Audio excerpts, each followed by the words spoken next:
Good afternoon, guys. Myself Mohit Taneja. Today we are going to study our chapter 2 Federalism. This chapter relates to class 10th Democratic Politics. Okay, so our very first definition is what is federalism. Federalism होता क्या है? Federalism is a system of government in which power is divided between a central authority and various constituent unit of the country. देखिए, federalism वो देश होता है जहाँ पे पावर्स बटी हुई होती हैं, किसके बीच में? सेंटर और स्टेट गवर्नमेंट के बीच में। इंडिया में भी है फेडरलिज्म, क्योंकि सेंटर गवर्नमेंट भी है यहाँ पे, स्टेट गवर्नमेंट भी है और लोकल गवर्नमेंट भी है। कहने का मतलब है डिसेंट्रलाइजेशन जिस देश में भी होगा पावर्स का, वहाँ पे फेडरलिज्म होगा, जैसे अमेरिका। ठीक है। Federalism has two level of government. Federalism में दो लेवल होते हैं गवर्नमेंट के। The first one is the government for entire country, जिसे हम सेंट्रल गवर्नमेंट भी बोलते हैं, पूरे देश के लिए एक सरकार, जैसे इंडिया में है नरेंद्र मोदी की सरकार। और the second one is the other are government at the level of province और स्टेट। दूसरी होती है स्टेट्स में, जैसे इंडिया में है, उत्तर प्रदेश में, तेलंगाना में, आंध्रा में, कर्नाटका में, हर राज्य की अपनी सरकार है, तो इसको हम बोलते हैं गवर्नमेंट एट प्रोविंसेस लेवल और स्टेट लेवल। इंडिया में तो तीसरे लेवल की भी गवर्नमेंट होती है, जिसको हम लोकल सेल्फ गवर्नमेंट बोलते हैं, panchayat. These level of governments have their own powers. इनको अपनी पावर्स दे रखी होती हैं, ठीक है, और इनके अपने काम भी डिसाइडेड होते हैं कि इनको काम क्या करने। जैसे आप देखो इंडिया के केस में क्या है, 3 तरह की लिस्ट बनी हुई है, 4 तरह की। Concurrent list, centre list, state list, residuary list. Central list में वो काम आते हैं जो सिर्फ केंद्र की सरकार करेगी, और ऐसे कितने काम हैं? 100 काम हैं, 100। स्टेट लिस्ट में आते हैं हमारे पास 61 काम, 61 वर्क, जो स्टेट गवर्नमेंट की ड्यूटी है। जब इंडिया में डीपीएसपी आया था, उस वक्त 66 वर्क थे जो स्टेट गवर्नमेंट्स को करने होते थे, पर अब 61 है एट प्रेजेंट। और कॉन्करेंट लिस्ट वो लिस्ट होती है, वो काम होते हैं जो सेंटर गवर्नमेंट और स्टेट गवर्नमेंट मिल के करेगी। और ऐसे कितने काम हैं इंडिया के अंदर? 52। और एक होती है रेजिडरी लिस्ट, इसमें वो काम आते हैं जो ना तो सेंटर लिस्ट में है, ना स्टेट लिस्ट में है, ना कॉन्करेंट में। जो इन तीनों लिस्ट में काम नहीं होते हैं वो रेजिडरी लिस्ट में होते हैं, और उस पे काम कौन करता है? पार्लियामेंट। ठीक है। Unitary government is the opposite of federalism. जहाँ पे क्या होता है, पूरे देश में बस एक सरकार होती है, वहाँ पे कोई स्टेट की सरकार नहीं है, कोई प्रोविंसेस की सरकार नहीं है। ठीक है। जैसे नॉर्थ कोरिया, वहाँ पे सिर्फ एक ही शासक पूरे देश को चला रहा है। आप इसमें क्या नाम, चाइना में देख लीजिए, वहाँ भी एक शासक पूरे देश को चला रहा है। तो इनको हम बोलते हैं unitary form of government. Let us see some की features of federalism. There are, पहला फीचर क्या होता है? मैंने आपको बताया 2 लेवल पे सरकार होती है, centre and state. Second point, different tier of government govern the same citizen but each have their own jurisdiction regarding legislation, taxation and administration। देखिए, सेंटर गवर्नमेंट हमारे देश में है, जैसे मोदी गवर्नमेंट है, वो रूल हमारे ऊपर करती है, मतलब हमारे लिए पॉलिसीज़ बनाती है। ठीक है। और उसी सेम वक्त पे जिस स्टेट में हम रह रहे हैं, जैसे उत्तर प्रदेश, तो उत्तर प्रदेश की गवर्नमेंट भी हमारे लिए पॉलिसीज़ और नियम बनाती है। तो एक ही वक्त में एक सिटीज़न, यानी हम 2 सरकारों के द्वारा रूल किए जाते हैं, मतलब मैनेज किए जाते हैं। ठीक है। सेंटर अलग टैक्सेशन करती है, स्टेट सरकार अलग टैक्सेशन करती है, यही था।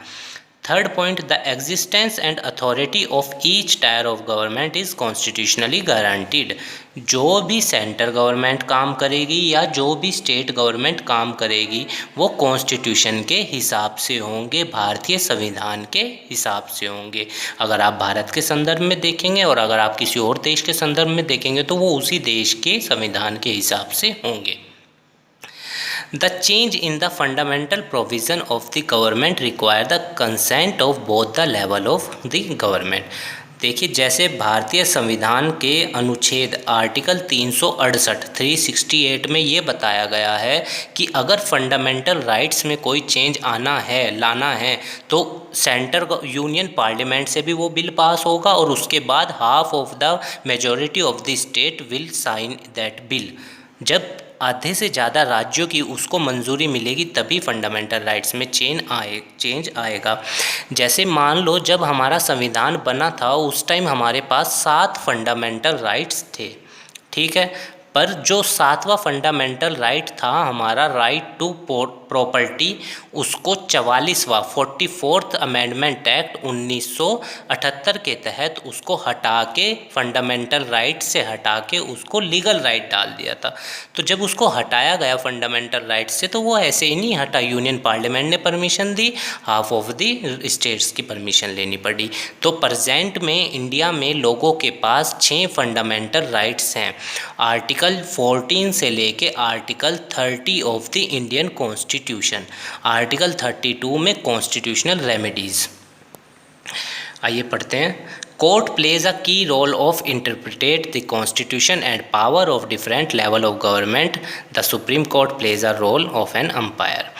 फेडरल फॉर्म ऑफ गवर्नमेंट में देखो क्या होता है, सुप्रीम कोर्ट या देश की जुडिशरी को इंडिपेंडेंट रखा जाता है, उसको एग्जीक्यूटिव से अलग रखा जाता है। अगर संसद में कोई भी बिल ऐसा पास हुआ, मैं आपको भारत के संदर्भ में बता रहा हूँ, अगर संसद में कोई भी बिल ऐसा पास हुआ जो कॉन्स्टिट्यूशनल लॉ को ब्रेक करता हो या आपके फंडामेंटल राइट्स का हनन करता हो तो आप डायरेक्ट सुप्रीम कोर्ट या हाई कोर्ट अप्रोच कर सकते हैं। तो यानी सुप्रीम कोर्ट उसको गाइड करती है, उसको प्रोटेक्ट करती है अगर कोई भी बिल उस संसद से पास हो रहा है या कोई भी ऐसी चीज़। अब सुप्रीम कोर्ट ये करती कैसे है, देखिए 2 चीज़ दी गई हैं, जुडिशियल रिव्यू और जुडिशियल एक्टिविज्म। वो प्रोसेस होता है जिसके ज़रिए जुडिशरी हमारे देश की एग्जीक्यूटिव के ऊपर कंट्रोल बना के रखती है और लेजिस्लेटिव पे भी चेक एंड बैलेंस वाला, ठीक है। JR का मतलब जुडिशियल रिव्यू, JA का मतलब judicial activism. Source of revenue for each level of government are clearly specified to ensure its financial autonomy। Federal form of government में क्या होता है, कौन से टैक्स राज्य सरकार रखेगी और कौन से टैक्स केंद्र सरकार रखेगी, सब कुछ डिफाइंड होता है। जैसे मैं आपको एग्जांपल दूँ, जो इनकम टैक्स होता है वो डायरेक्ट टैक्स है और वो किसके पास जाता है, केंद्र सरकार के पास यानी सेंट्रल गवर्नमेंट के पास। पर अगर आप एडवर्टाइजमेंट टैक्स की बात करेंगे वो स्टेट गवर्नमेंट रखती है। इसी तरह अब आप GST को देख लीजिए, उसमें CGST अलग है ना, सेंटर का अलग रखा है टैक्स, SGST अलग रखा है। तो यहाँ स्पेसिफाइड होता है कि कौन सा टैक्स रखेगा और कितनी मात्रा में रखेगा। The federal system has dual objective to safeguard and promote the unity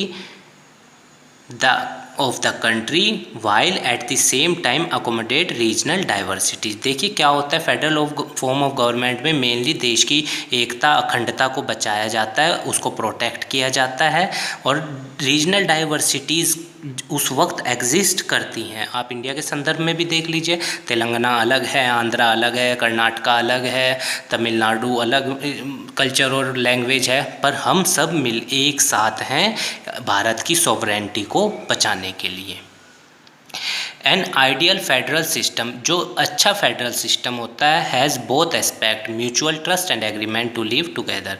उसमें क्या होता है, लोगों के बीच में, सरकारों के बीच में एक म्यूचुअल अंडरस्टैंडिंग होती है, मिलजुल के काम करते हैं और हम सब फेडरल फॉर्म ऑफ गवर्नमेंट में एक साथ रहते हैं। आप इंडिया के संदर्भ में देख लीजिए, इतने सारे धर्म हैं, हिंदू, मुस्लिम, सिख्स, क्रिश्चियंस, पारसीज, बौद्ध, हम सब फिर भी इतनी सारी रीजनल डाइवर्सिटीज़ हैं, फिर भी हम सब एक हैं, एक साथ मिलजुल के रह रहे हैं। तो ये फेडरल फॉर्म ऑफ गवर्नमेंट का की फीचर होता है। There are 2 kind of routes through which federation have been formed. अब फेडरेशन बनती कैसे है, उसके 2 तरीके होते हैं। पहला, the first route involves independent states coming together on their own to form a bigger unit so that by pooling sovereignty and retaining identity they can increase their security। This is coming together federation, जिसमें independent देश, जो आज़ाद देश हैं, जब वो आपस में मिलके एक साथ एक संगठन बना लेते हैं एक दूसरे की सॉवरेनिटी को प्रोटेक्ट करने के लिए, तो उसको हम क्या बोलते हैं, फेडरेशन। पहला, जैसे यूएसए, स्विट्ज़रलैंड, ऑस्ट्रेलिया, ठीक है, ऑस्ट्रेलिया देखिए कितने सारे उसमें देश हैं, अपना कॉन्टिनेंट है। इन दिस कैटेगरी, यूएसए में भी 50 स्टेट हैं। In this first category of federation all the constituent states usually have equal powers, are strong wise, ठीक है, और comparatively the federal government, federal government के मुकाबले, देखिए फेडरल गवर्नमेंट में क्या होता है, जैसे आप भारत के संदर्भ में देखो, सेंट्रल गवर्नमेंट जो यहाँ पे मोदी गवर्नमेंट है उसको ज़्यादा पावर्स होती हैं in comparison to state government, तभी तो उसको 100 काम दिए हैं और उसको 61 सिर्फ, पहली चीज़। और जहाँ फेडरेशन होती है वहाँ पे स्टेट्स के बीच में इक्वल पावर होती है, वहाँ पे डिस्क्रिमिनेशन पावर का नहीं होता कि कोई राज्य बड़ा है तो उसको ज़्यादा पावर, कोई छोटा है तो उसको कम, नहीं, वहाँ equal power distribution. The second is where a large country decide to divide its power between the constituent states and the national government. India इस पे हम सेकेंड वाले हैं, जहाँ पे क्या होती है, पावर सेंटर और स्टेट के बीच में बट जाती है और डोमिनेट कौन करता है, सेंटर ऑन द स्टेट, ठीक है। मैंने आपको बता दिया सेंट्रल गवर्नमेंट के पास दूसरे वाले पॉइंट में ज़्यादा पावर होती है स्टेट के मुकाबले। What makes India a federal country, India को वो कौन से पॉइंट्स हैं जो फेडरल कंट्री बनाते हैं, आइए पढ़ते हैं। The constitution of India declare India as a union of state although it did not use the word federation. The Indian union is based on the principle of federalism. हम पूरी तरह से federalism नहीं है, हम पूरी तरह से फेडरल देश नहीं हैं, ठीक है, हम क्वासी फेडरल हैं। मैं आपको 5 पॉइंट बताता हूँ जिससे एक देश पूरी तरह से फेडरल बनता है। ये वो 5 पॉइंट हैं जिससे एक देश पूरी तरह से फेडरल बनता है। सेंटर एंड स्टेट गवर्नमेंट हमारे यहाँ पे है, तो ये पॉइंट तो हमारा फेडरलिज्म वाला हो गया। दूसरा, ड्यूअल सिटीजनशिप, जैसे मान लो अमेरिका का एग्जाम्पल लो आप, फिर मैं आपको इंडिया का भी बताता हूँ। अमेरिका में 50 स्टेट हैं, 50 राज्य हैं, तो अगर आप एक स्टेट से दूसरे स्टेट में जा रहे हैं तो आपको वहाँ का सिटीजनशिप लेना पड़ेगा, वीज़ा लेना पड़ेगा। क्या इंडिया में ऐसा है? नहीं ना। हम उत्तर प्रदेश से हरियाणा में भी जा सकते हैं, पंजाब में भी जा सकते हैं, कोई हमें परमिशन या वीज़ा कुछ लेना पड़ता है, या हम वहाँ हमें अपनी सिटीजनशिप बदलनी पड़ती है? नहीं। पर फेडरल गवर्नमेंट में ऐसा होता है, ड्यूअल सिटीजनशिप अमेरिका में, ठीक है। जैसे आप मैक्सिको में हो और आपको न्यूयॉर्क जाना है तो आपको वहाँ का वीज़ा, परमिशन, ये सब लेना पड़ेगा क्योंकि आप मैक्सिकन सिटीज़न हैं। तो हमें ये पॉइंट फेडरल नहीं बनाता इंडिया का। तीसरा क्या होता है, each state have different constitution. जैसे अमेरिका में हर राज्य का अपना अलग संविधान है, क्या भारत में हर राज्य का अपना अलग संविधान है? नहीं, भारत के अंदर 28 के राज्यों का एक ही संविधान है। पहले एक्सेप्शन में जम्मू कश्मीर था, पर अब वो भी आर्टिकल 370 और 35 से वहाँ ख़त्म कर दी गई है। तो हमारे यहाँ तो पूरे देश में एक ही संविधान चलता है, पर अमेरिका में ऐसा नहीं है। तो फेडरल फॉर्म ऑफ गवर्नमेंट में हर स्टेट का अपना कॉन्स्टिट्यूशन होता है, पर इंडिया में तो ऐसा नहीं है। तो ये पॉइंट भी इंडिया को पूरा फेडरल नहीं बनाता। Head of the state elected by people, जो प्रेसिडेंट होता है, हेड ऑफ द स्टेट होता है, वो जनता के द्वारा सीधा चुना जाता है, सीधे तौर पे वोट डलते हैं। जैसे अमेरिका में प्रेसिडेंट इलेक्शन होते हैं 4 साल के लिए, 4 साल के लिए चुना जाता है जो रिप्रेजेंटेटिव, वो जनता के द्वारा सीधा चुना जाता है। पर इंडिया में प्रेसिडेंट को, महामहिम को कौन चुनते हैं? जो हमारे द्वारा भेजे गए MLA MPs होते हैं वो लोग चुनते हैं प्रेसिडेंट को। तो ये भी नहीं है point. Federal form of government में जुडिशरी इंडिपेंडेंट होती है, इंडिया में ये है।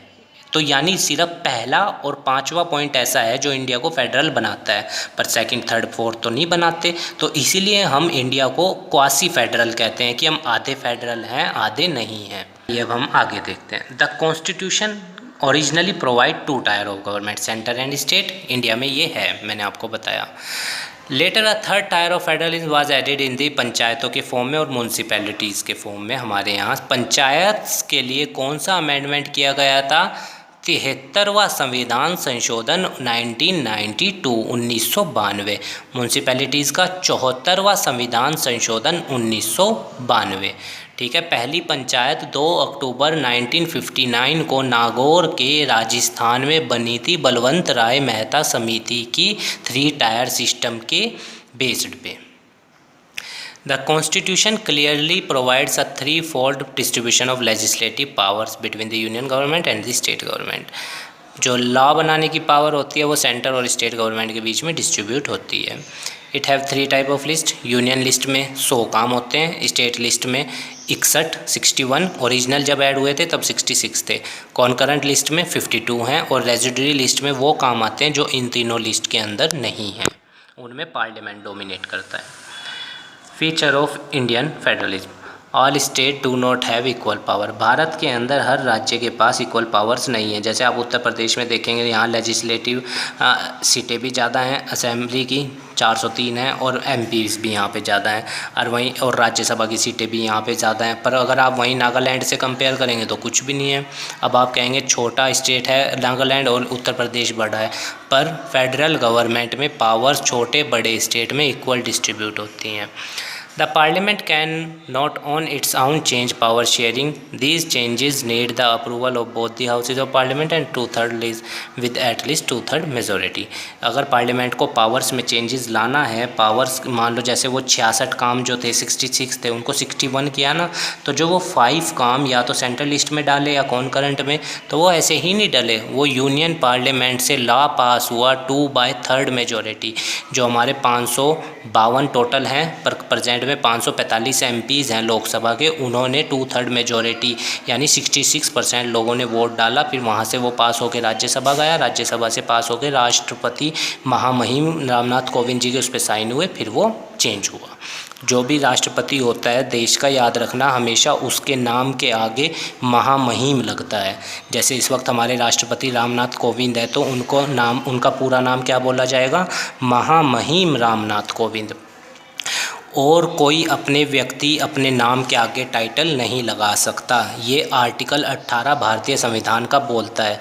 जैसे किसी को भारत रत्न मिला है, जैसे सचिन तेंदुलकर को मिला है, तो वो ये नहीं लिख सकते Bharat Ratna Sachin Tendulkar. Abolition of title, article 18 of Indian constitution. The judiciary oversees the implementation of the constitutional provision and procedure. जो भी सारे काम होते हैं उस पर जुडिशरी अपनी नज़र रखती है, इंडिया में ऐसा है, ठीक है, जुडिशियल रिव्यू और जुडिशियल एक्टिविज़म के ज़रिए। How is federalism practised. अब फेडरलिज्म होता कैसे है, प्रैक्टिस लागू कैसे किया जाता है, मतलब व्यवहार में कैसे लाया जाता है। Linguistic states. In 1947 the boundaries of several old states of India were change into the order to create a new states. आपको पता है 543 रियासतें थी। सरदार वल्लभ भाई पटेल, जिन्हें हम आयरन मैन भी कहते हैं, लौह पुरुष, उन्होंने भारत को एकजुट किया। तो जैसे अलग अलग जो राज्यों के नाम थे उन सबको हमने चेंज करके एक अखंड भारत बनाया, ठीक है। On the basis of language के बेस में यहाँ पे स्टेट्स बने, जैसे 1953 में आंध्र प्रदेश बना था तेलुगु बोलने वालों के बेस पे। On the basis of culture के बेस पे यहाँ पे स्टेट्स हैं नॉर्थ ईस्ट के ETC। Language policy. Our constitution does not give the status of national language to any. Bharat की कोई भी अपनी राष्ट्रभाषा नहीं है। अब आप कहेंगे हिंदी, पर हिंदी भारत की राजकाज भाषा है। ऑफिशियल वर्क्स हिंदी में होंगे, क्यों? क्योंकि 41.03% लोग कौन सी भाषा बोलते हैं? Hindi. Hindi was identified as official language, ठीक है, ऑफिशियल लैंग्वेज है। भाषाओं का हमारे संविधान में 12 शेड्यूल हैं, उसमें से 8वें शेड्यूल में 22 भाषाओं को राष्ट्रीय भाषा का दर्जा दिया गया है। आइए मैं आपको वो 22 भाषाएं दिखाता हूँ कौन सी हैं और उनका percentage of share.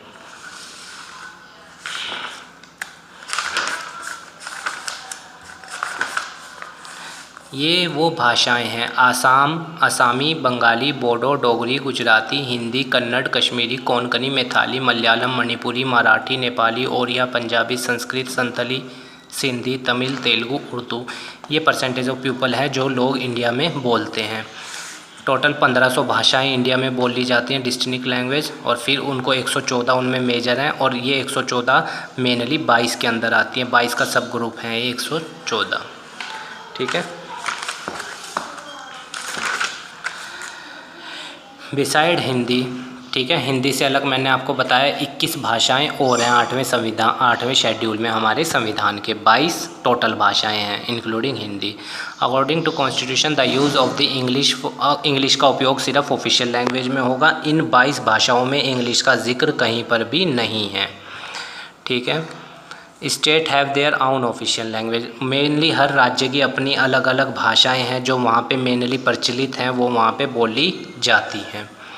Hindi along with English used for official language, हम हिंदी को ऑफिशियल लैंग्वेज के उपयोग में यूज़ करते हैं। क्यों? क्योंकि हमारे पास 41.03% लोग इंग्लिश बोलने वाले हैं। सेंटर एंड स्टेट रिलेशन, केंद्र और राज्यों के बीच में संबंध, इसके ऊपर एक कमीशन बनाया गया था। मैं आपको बताता हूँ, उस कमीशन का नाम था Sarkaria commission. Sarkaria commission competitive exam में पूछता है कि सरकारिया कमीशन का संबंध किससे था, तो सेंटर एंड स्टेट रिलेशन से था। उन्होंने अपनी रिपोर्ट में ये बताया था कि सेंटर और स्टेट के रिलेशंस किस बेस पे बनेंगे और वो कैसे होंगे। The first one is the sharing of power between the center and state by the constitution has also strengthened federalism in India। देखिए, भारत के संविधान ने, मैंने आपको बताया 3 लिस्टें बनाई हैं, सेंटर एंड स्टेट, कॉन्करेंट और चौथी रेजिडरी। इन सब में ये बता दिया गया है कि किसकी क्या जिम्मेदारी है। अब जब एक आदमी को ये पता होता है कि उसको क्या करना है, तो चीज़ें दूसरे आदमी के साथ ओवरलैप नहीं करती। तो यानी जब राज्य सरकार को ये पता होगा कि उसके क्या काम है, तो केंद्र सरकार उसके ऊपर उसके कामों में दखल नहीं देगी, या फिर केंद्र सरकार के कामों में राज्य सरकार दखल नहीं देगी। हालांकि इंडिया के केस में केंद्र सरकार को ज़्यादा पावर दी गई है राज्य सरकार के कंपैरिजन में। In 1990s many regional political parties rises in many states of country, बहुत सारी पॉलिटिकल पार्टीज़ जो रीजनल पॉलिटिकल पार्टीज़ थी इंडिया में इमर्ज हुई, which started an era of coalition government at the centre which makes it difficult for the central government to dismiss state government in non democratic manner.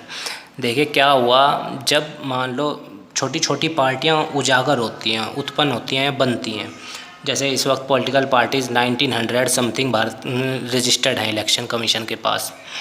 तो देखिए, जब छोटी छोटी पार्टियां बनती हैं तो क्लियर मेजॉरिटी नहीं आ पाती किसी पार्टी की, जिसके कारण उनको गठबंधन की सरकार बनानी पड़ती है। इसका एग्जांपल अगर आप लेंगे करंट सिनेरियो में, तो महाराष्ट्र में तीन पार्टियों ने अपनी मिल के सरकार बनाई है। उसके अंदर आती है शिवसेना, एनसीपी जिसके प्रेसिडेंट शरद पवार हैं, और तीसरी है कांग्रेस। तीनों ने मिलके कोएलिशन गठबंधन की सरकार बना रखी है और वो चला रहे हैं। तो क्या होता है, कई बार जो डेमोक्रेटिक या इस तरह की कोएलिशन गवर्नमेंट चलती है उसमें वर्क सही से नहीं हो पाता, या सेंट्रल गवर्नमेंट सही से काम नहीं कर पाती स्टेट्स गवर्नमेंट के ऊपर। तो ये कोएलिशन गवर्नमेंट में प्रॉब्लम्स आती है। क्यों? क्योंकि बाउंड हो जाती है ना। अब मान लो अगर शिवसेना कोई काम करना चाह रही है और वो एनसीपी को पसंद नहीं आ रहा है, तो वो दिक्कत का काम हो जाएगा। या एनसीपी कोई चाह रही है, शिवसेना नहीं करना चाह रही है, या कांग्रेस। तो ये कोएलिशन गवर्नमेंट के अंदर एक बहुत बड़ी समस्या होती है, क्योंकि अलग अलग सेक्टर या अलग अलग रिप्रेजेंटेशन होता है, पार्टियों का अलग अलग आइडियोलॉजी होती है, जिसके कारण प्रॉब्लम अराइज होती हैं। अब हम देखने जा रहे हैं decentralisation in India. When power is taken away from centre and state government and given to the local government, it is called decentralisation. ठीक है, जब पावर सेंटर गवर्नमेंट से बांटकर स्टेट गवर्नमेंट को दे दी जाए, फिर स्टेट गवर्नमेंट से लोकल गवर्नमेंट को, डिसेंट्रलाइजेशन। ये हायरार्किकल होता है, सबसे ऊपर, फिर उसके नीचे, फिर उसके नीचे। बिफोर 1992 इन 1992 से पहले सारी लोकल बॉडीज़ या कुछ भी जो था वो, देखिए अब आप कहेंगे कि पंचायतें तो इंडिया में 2 अक्टूबर 1959 को आ गई थी। फिर 73वां और 74वां संविधान संशोधन 1992 में क्यों पारित हुआ? क्योंकि देखिए 1992 से पहले पंचायतों को संवैधानिक अधिकार नहीं था, उनको राज्य सरकार के ऊपर डिपेंड रहना पड़ता था, जो बहुत ही दिक्कत भरा काम था। तो इसलिए उनको ऑटोनॉमी पावर देने के लिए 73वें संविधान संशोधन से पंचायतों को और 74वें संविधान संशोधन से म्यूनसिपैलिटीज़ को कॉन्स्टिट्यूशनल हक दिया, ताकि उन्हें ऑटोनॉमी मिले, पावर मिले और वो अपना विकास कर सकें। Regular election were not held. ठीक है, डिसेंट्रलाइजेशन इंडिया में ज़रूरी था, क्योंकि इंडिया में रेगुलर इलेक्शंस नहीं हो पा रहे थे। The local bodies did not have any resources और पावर। लोकल बॉडीज़ के पास जो ग्राउंड लेवल पे होते हैं, उनके पास अपनी पावर्स नहीं थी, जिसके ज़रिए वो अपना विकास कर सकते थे। आफ्टर 1992 के बाद the condition was amended to make the third tier more powerful and effective. Third tier का मतलब पंचायत्स, उनको बहुत ज़्यादा पावरफुल बनाया गया 73वें संविधान संशोधन से। It is mandatory to hold regular election, देश के अंदर रेगुलर इलेक्शंस होंगे पंचायतों के। अच्छा, एक क्वेश्चन और कॉम्पिटिटिव एग्जाम्स में पूछा जाता है कि स्टेट लेजिस्लेटिव असेंबली के इलेक्शन कौन कराता है और पंचायतों के कौन कराता है। तो स्टेट लेजिस्लेटिव असेंबली के तो इलेक्शन करवाता है इलेक्शन कमीशन देश का, और इसके क्या नाम आपका पंचायतों के इलेक्शन कराता है स्टेट का इलेक्शन कमीशन। ठीक है। Seats are reserved, in elections में सीट्स रिजर्व रखी गई हैं SC STO के लिए। ठीक है, जो बैकवर्ड कम्युनिटीज़ हैं जिनका विकास नहीं हुआ है। एटलीस्ट 1/3 सीटों पे वुमेन्स होंगी। An independent institution called the state election commission has been created in each state. मैंने आपको बताया हर स्टेट में एक स्टेट इलेक्शन कमीशन बनाया गया। The state government are required to share some powers, और स्टेट गवर्नमेंट्स को कुछ पावर भी बांटनी पड़ेगी, तभी तो पंचायत काम कर पाएंगी। रूरल लोकल गवर्नमेंट, रूरल जो गांवों में सरकारें होती हैं उनको हम क्या बोलते हैं, panchayat. Gram panchayat it is a decision making body for the entire village. Gram panchayat वो सभा होती है जो पूरे गांव के लिए क्या करती है, डिसीजन लेने का काम करती है। Panchayat samiti, a few gram panchayats are grouped together to form a panchayat samiti also called the मंडल और ब्लॉक। देखिए क्या होता है, जब 5-4 गांव आपस में मिलके एक ग्रुप बना लेते हैं तो उसको पंचायत समिति बोलते हैं। ठीक है। बलवंत राय मेहता ने जब पंचायतों को 3 टायर की बात करी तो उन्होंने ये 3, पहला टायर क्या बोला, पंचायत एट विलेज लेवल, दूसरा tier panchayat at block level जिन्हें हम ब्लॉक पंचायत भी कहेंगे, और तीसरा उन्होंने बोला जिला परिषद। तो द थर्ड वन इज़ जिला परिषद। आल द पंचायत समिति, ये जो हमारा दूसरा बना, सभी गाँवों ने मिलके जो पंचायतें बनाई वो मिलके क्या बनाएंगी, जिला परिषद। अर्बन लोकल गवर्नमेंट, ये तो चलो गांवों का विकास हो गया, अब शहरों का भी विकास करना था हमने अर्बन लोकल गवर्नमेंट का। तो इन लार्जर अर्बन एरिया, जो बड़े शहर हैं, जो मेट्रोपॉलिटन सिटीज़ हैं, जैसे बॉम्बे को देख लीजिए आप, वहाँ पे BMC काम करती है ना, बॉम्बे म्यूनसिपल कॉरपोरेशन, या दिल्ली में देख लीजिए। ठीक है। तो जो बड़े बड़े शहर हैं या बड़े बड़ी सिटीज़ हैं, in larger urban areas there are corporation, in smaller urban area there are municipal corporation. Large area में जो होते हैं वहाँ तो कॉरपोरेशंस होती हैं, और जो स्मॉलर अर्बन एरिया होते हैं वहाँ पे म्यूनसिपल कॉरपोरेशन होती है। इस चैप्टर में गाइस हमारे पास इतना ही था। उम्मीद है आपको ये चैप्टर समझ में आया होगा। मेरे काम को सपोर्ट करने के लिए वीडियो को लाइक कीजिएगा, अपने दोस्तों के साथ शेयर कीजिएगा, और मेरे चैनल को भी सब्सक्राइब कर दीजिएगा। चैप्टर 1 का वीडियो आप प्लेलिस्ट में जाके देख सकते हैं, और ज्योग्राफी के और हमारे इकोनॉमिक्स के 10th क्लास के नोट्स भी पूरे हो चुके हैं। दोनों किताबें, ये हमारी 3rd बुक चल रही है। ठीक है। अच्छा, मैं आपको एक चीज़ दिखाना भूल गया मैप के ज़रिए। ये देखिए, ये जो रेड देश हैं, रेड कलर वाले दिख रहे हैं ना, जैसे आपको Canada, United states, Brazil, Argentina, Australia, south Africa, Ethiopia, Nigeria, Germany, Austria, ये सब, रशिया, ये सब फेडरल कंट्री हैं। हम अपने आप को फेडरल पूरा नहीं मान सकते। मैंने आपको वीडियो में बताया क्यों, क्योंकि हम क्वासी फेडरल हैं। फेडरलिज्म के पूरे पॉइंट्स हमारे यहाँ इम्प्लीमेंट नहीं होते। ठीक है गाइस, उम्मीद है आपको जो भी आपकी क्वेरी होगी आप वो कमेंट बॉक्स में कर दीजिएगा, मैं उसका आंसर देने की पूरी कोशिश करूँगा। धन्यवाद।